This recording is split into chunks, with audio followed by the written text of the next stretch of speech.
안녕하세요. MTN 이슈체크 나은수 기자입니다. 글로벌 해운사 중 지난 1분기 단연 돋보이는 해운사가 있었습니다. 바로 우리나라 유일국적 선사인 HMM인데요. HMM의 지난 1분기 영업이익은 4,070억 원으로 전년 동기 대비 30% 증가를 했고, 영업이익률은 무려 17.5%에 달합니다. 특히 영업이익률은 상위 2위에 랭크가 될 정도로 내실면에서 매우 뛰어났는데요. 그래서 이번 이슈체크에서는 대부분의 해운사들이 흑자 전환에 만족했던 지난 1분기에 HMM은 어떻게 이렇게 내실 있는 성장을 이뤄냈는지 세 가지로 요약해서 설명해 드리도록 하겠습니다. 바로 시작하겠습니다. 먼저 해운 시황만 보면 글로벌 경기 상황을 안다라는 이야기가 있습니다. 그만큼 해운업은 경기에 굉장히 민감한 업종으로 분류가 되는데요. 지난해 글로벌 해운사들의 실적이 모두 부진했는데 고금리 기조에 글로벌 경기가 크게 둔화한 영향이 가장 컸습니다. 자연스럽게 소비가 위축되면서 물건을 실어 나른 해운사들의 선박이 텅텅 비게 된 거죠. 물론 현재는 잠시 뒤에 말씀드린 홍해 사태로 운임 주소가 오르면서 글로벌 해운사들의 실적이 흑자 전환에 성공을 하긴 했는데요. 이 상황에서 HMM이 다른 글로벌 해운사들보다 영업이익률이 좋았던 첫 번째는 해운 운임료의 노선 반사 이익 때문입니다. 근데 이 이야기는 좀 뒤로 하고 우선 해운주에 투자해보신 분이라면 SCFI라는 용어 한 번쯤은 들어보셨을 겁니다. SCFI는 중국 상하이에서 출발하는 컨테이너 선들의 단기 운임료를 지수화한 건데요. 해운업 동향을 바로 직관적으로 볼 수 있어서 많이 활용이 됩니다. 저희도 한번 표로 보도록 하겠습니다. 작년과 지난 5월 24일까지의 SCFI 지수입니다. SCFI에서는 이 1000이라는 숫자가 꽤 중요합니다. 1000 밑이라는 건 해운사들이 손해를 보고 운임을 하고 있다는 의미이기 때문인데요. 물론 1000 밑이면 해운사들이 적자, 이상이면 뭐 흑자 이렇게 딱 나눌 수는 없지만 통상적으로 이 1000을 해운사들의 손익분기점이라고 보시면 되겠습니다. 작년에 글로벌 해운사들의 실적이 크게 급감한 것도 지난해 지수가 1000을 기준으로 위아래로 이렇게 움직인 영향이 굉장히 큽니다. 근데 지금 보시면 올해 초부터 이렇게 운임지수가 크게 뛴 걸 보실 수 있죠. 보통 유럽으로 선박이 갈 때 이렇게 부산에서 상하이를 거쳐서 상하이에서 이렇게 이 홍해를 이렇게 지나가게 되거든요. 근데 지금 예멘의 친이란 세력 후티 반군이 홍해를 지나는 선박들을 공격하고 있어서 선박들이 이 홍해를 지나가지 못하는 상황입니다. 그래서 여기 이 희망봉을 이렇게 거쳐서 이렇게 가는 상황인데 단순 거리를 계산할 때 9,000km 정도, 시간은 일주일 정도 더 걸린다고 하는데요. 그래서 결과적으로 선박수가 적어지는 효과가 발생하게 됩니다. 여기에 연료비 역시 더 많이 들 거고요. 예컨대 컨테이너선 8,000개를 싣는 선박을 기준으로 단순 계산했을 때 560만 톤의 연료가 더 필요할 것으로 지금 예상이 되고요. 그래서 한국해양진흥공사도 지난주에 SCFI가 왜 이렇게 최근에 급등했는지 분석하는 보고서를 냈는데, 조금 여기 지금 그림을 그려서 조금 지저분하긴 하지만 급등하는 운임에 대한 내용들은 이제 희망봉 우회로 인한 선복 부족 때문이다 라고 이렇게 분석을 하고 있습니다. 정리해보면 홍해 사태로 선복이 부족해지면서 운임 지수가 올랐고 해운 기업들이 작년 적자에서 올해 1분기 흑자 전환에 성공했다는 이야기인데요. 이해가 어느 정도 갑니다. 그런데 여기서 궁금한 점은 왜 다른 해운사들은 소폭 흑자인 반면 HMM의 영업이익이 다른 해운사 대비 크게 올랐고 영업이익률은 17.5%에 달하는 거냐는 건데요. 지금 바로 보시는 것처럼 HMM의 1분기 당기순이익률은 20.4%로 전체 이렇게 탑 글로벌 해운사 중 2위에 해당을 합니다. 제가 지금 당기순이익률로 비교를 한 건 각 나라마다 영업이익을 공개를 안 하는 곳들도 많고 기준도 다 달라서 당기순이익률로 이렇게 비교를 해놨습니다. 좀 이따 말씀드리겠지만 HMM을 제외한 글로벌 톱 해운사들은 선박을 최소 130척에서 최대 800척을 이렇게 보유 중인데 HMM은 74척의 선박으로 이 정도 당기순이익을 내놨다는 건 그만큼 아주 내실있게 장사를 잘 했다는 의미로도 보이고요. 근데 여기서 또 주목할 건 이 해운사들의 국적입니다. 지금 보시면 두 자릿수 이렇게 당기순이익률을 낸 곳은 HMM 대한민국, 양밍 대만, 뭐 이런 다 아시아 국가들입니다. 이게 바로 아까 첫 번째로 말한 해운 노선 반사 이익과 연관이 매우 깊습니다. 해운사들의 실적에서 영향을 끼치는 것 중 하나는 선박을 어디로 보내느냐입니다. 제가 SCFI 지수를 앞서 보여드렸는데 여기 있는 지수는 뭐 유럽, 미주, 중동, 남미 뭐 등등 각각의 노선에 대해서 운임료를 지수화한 거라서 세부 세부적인 노선별 운임료 상황을 보여주진 못합니다. 그래서 제가 작년 1분기와 올해 1분기 평균 노선별 운임료를 한번 평균을 내봤는데요. 보시는 것처럼 모든 노선에서 운임료가 다 오르긴 했지만 미주 서안이 전년 대비 196% 증가로 가장 많이 오른 걸 볼 수 있죠. 미주 동안도 꽤 올랐고 홍해 사태로 직접적인 영향을 받는 유럽 노선도 많이 오르긴 했습니다. 170%로. 그런데 이렇게 운임료가 오르긴 했어도 수익성의 질은 다릅니다. 왜냐면 아까 보여드린 유럽 같은 경우는 운임료가 이렇게 많이 오르긴 했지만 비용도 많이 올랐거든요. 아까 말했던 것처럼 희망봉으로 돌아가면서 9,000km를 더 가야 하니까 여기서 필요한 연료비도 큰 폭으로 늘어나게 될 겁니다. 물론 일정 부분 고객들한테 이 연료비 상승분에 대해서 이렇게 전가를 하겠지만 그래도 해운사들도 연료비 부담을 해야 되는 구조라고 해요. 근데 미국 노선은 이렇게 희망봉을 거쳐서 가는 게 아니라 이렇게 여기 부산항에서 상하이를 거쳐서 이렇게 미국 이렇게 서안으로 가면 되는 거고요. 태평양을 거쳐서 이렇게 동부도 여기 이렇게 상하이를 거쳐서 이렇게 파나마 운하를 거쳐서 이렇게 이런 식으로 가면 됩니다. 이 희망봉 이슈가 전혀 없는 거죠. 즉 유럽 노선과 비교했을 때 미주 노선은 운임료가 올라갈수록 형제 수익성이 계속 꾸준히 올라가는 그런 효과가 이렇게 발생하고 있다라고 보시면 되겠습니다. 왜냐면은 운임료라는 거는 같이 올랐는데 여기 보시는 것처럼 똑같이 그냥 기존의 똑같은 노선으로 이용을 하다 보니까 연료가 더 들지도 않을 거고 운임료 인상 효과를 더 다른 노선들보다 더 많이 볼 수 있는 거죠. HMM의 미주 노선 선박 비중은 35에서 40% 정도 됩니다. 가장 높은 비중인데 특히 운임료가 가장 많이 뛴 서안 노선에 집중이 돼 있다고 하고요. 아까 보여드렸던 단기 순이익률이 높았던 아시아 선사들 역시 이 미주 노선 비중이 높습니다. 아까 보셨던 자료에서 1분기에 저조했던 프랑스, 스위스, 독일 등등 이런 선사들은 주요 노선이 다 유럽에 집중돼 있다고 하는데 결국 홍해 사태로 덕을 본 건 미주 노선에 그동안 많은 선박을 보내왔느냐가 굉장히 중요했던 거죠. 물론 미주 노선 운임료가 이렇게 오르는 게 홍해 사태로 인한 반사 이익 때문만은 아닙니다. 잘 아시겠지만 지금 글로벌 경기가 둔화되는 상황에서도 미국 경기는 꾸준히 계속 성장하는 상황인데요. 미국에서 소비가 계속 이어지니 물동량 자체도 증가했을 것으로 보입니다. 미국 소매연맹이 발표한 전망 보고서에 따르면 24년 3월 미국 주요 컨테이너 한국 수입 물동량이 전년 대비 18.7% 증가했고 2분기 역시 견조할 것으로 예상을 하고 있습니다. 두 번째는 선박 포트폴리오 영향입니다. 해운사들이 배를 소유하는 방식은 배를 빌려서 쓰느냐 아니면 직접 배를 사서 쓰느냐 이렇게 두 가지로 나뉘는데요. HMM 같은 경우는 다른 글로벌 해운사 대비 자사 보유 비율이 압도적으로 높은 편에 속합니다. 이걸 사선 비율이 높다고 말을 하는데요. 그렇게 되면 빌린 선박, 즉 용선 비율은 낮은 거죠. 그 비율이 얼마나 되는지 한번 바로 비교를 해볼게요.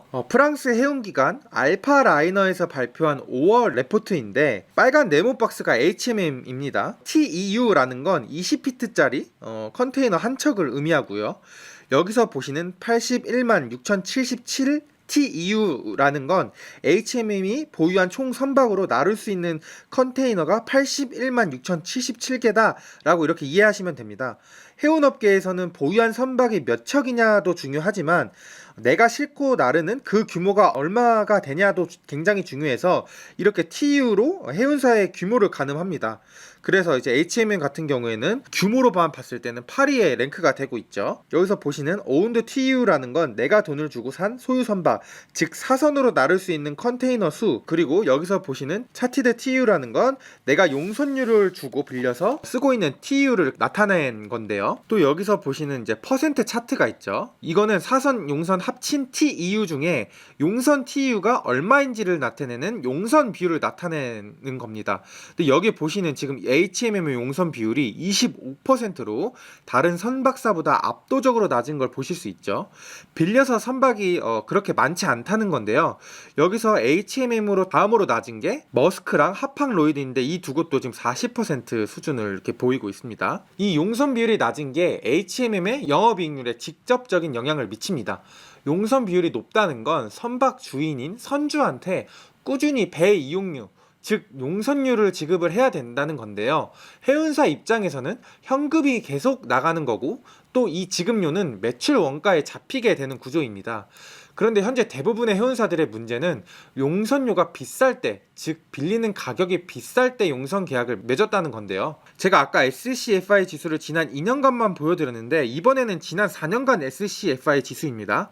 코로나 기간에 경기 부양 정책으로 소비가 늘면서 운임지수가 5,000포인트까지 올라갔던, 그래서 해운사들의 영업이익률이 당시 막 50%를 상회했던 시기가 있었습니다. 근데 바로 이 시기에 많은 해운사들이 용선 계약을 맺습니다.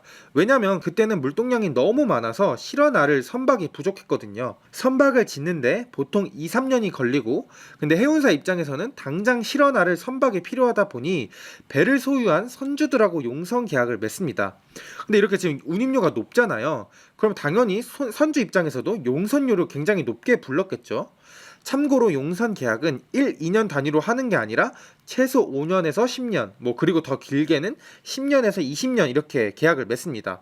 근데 당장 지금처럼 경제가 둔화되는 시기에는 부담이 될 수밖에 없는 겁니다. 왜냐면 특히나 더더욱이 용선료가 높은 시기에 이렇게 용선 계약이 몰려 있는 상황이니까요. HMM도 한때 용선 비율이 80%가 넘었던 적이 있습니다. 사명이 현대상선이었던 시기였는데 그때 회사가 진짜 망하기 직전까지 간 적이 있었거든요. 당시 회사가 어려웠던 이 원인 중에 하나가 이 용선 비율이 높아서였습니다. 장사는 안 되는데 용선료를 계속 선주한테 내야 되는 상황에 몰리면서 회사가 파산 직전까지 가게 된 거죠. 그런데 다행히 정부가 현대상선 살리기에 나서면서 자금을 넣어줬고, 그때 당시에 선박을 대거 주문하면서 사선 비율을 크게 높였습니다. 물론 사선 비율이 지나치게 높다고 해서 무조건 좋다 이런 건 아닙니다. 왜냐하면 배도 결국엔 돈을 주고 사는 거고, 회계적으로도 일정 기간 선박을 산 비용을 차감해 나가는 감가상각을 해나가야 되거든요. 그래서 HMM 같은 경우에도 매년 8,600억 정도가 선박 감가상각비로 나가는데요. HMM의 지난해 매출이 한 8조 4천억 정도 되니까 대략 11에서 12% 정도를 선박 감가상각을 해나가는 구조인 겁니다. 그래도 HMM 입장에서 다행인 건 사선 비율을 높이기 위해 선박 발주를 넣었던 그 시기가 조선업이 불황이었던 시기였습니다. 선박 가격이 현재보다 훨씬 낮은 상황이었던 거죠.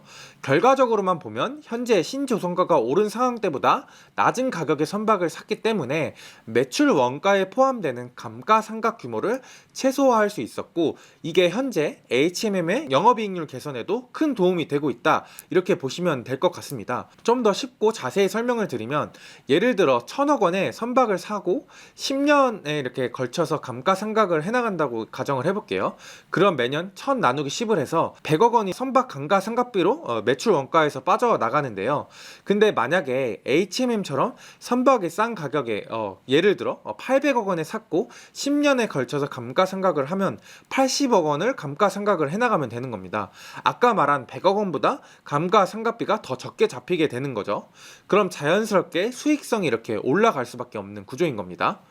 HMM이 다른 해운사 대비 높은 영업이익률을 남길 수 있었던 마지막 세 번째 이유는 초대형 선박 비율에 있습니다. 해운업계에선 초대형 선박의 기준을 1만 TEU, 그러니까 선박 한 척에 컨테이너 10,000개가 들어가는 선박을 초대형 선박으로 보는데요. HMM의 경우 초대형 선박 비중이 압도적으로 높은 편입니다. 바로 한번 볼게요. 글로벌 톱10 해운사들의 선박을 크기별로 나눈 자료입니다. 여기 보면 남보라색 비중, 핑크색, 자주색 이 부분이 1만 TEU 이상급 선박인데요. 이 합산 비중이 그냥 눈으로만 봐도 압도적으로 지금 HMM이 높은 상황이죠. HMM만 보면 1만 TEU 이상 선박 비중이 79%가 됩니다. 35, 16, 28를 더해서요. 보유 선박이 총 79척인데 한 대략 63척이 1만 TEU 초대형 선박으로 돼 있다는 거죠. HMM보다 지난 1분기 유일하게 단기 순이익률이 높았던 대만 해운사 양밍의 초대형 선박의 비중도 64%로 꽤나 높은 축에 속합니다. 이번에 이익률이 가장 저조했던 짐의 초대형 선박 비중은 32%로 좀 굉장히, 참고로 전 세계에서 가장 큰 컨테이너선을 보유한 해운사도 HMM입니다. 24,000에서 5,000 TEU급인데 축구장 4개를 합친 수준이라고 하고요.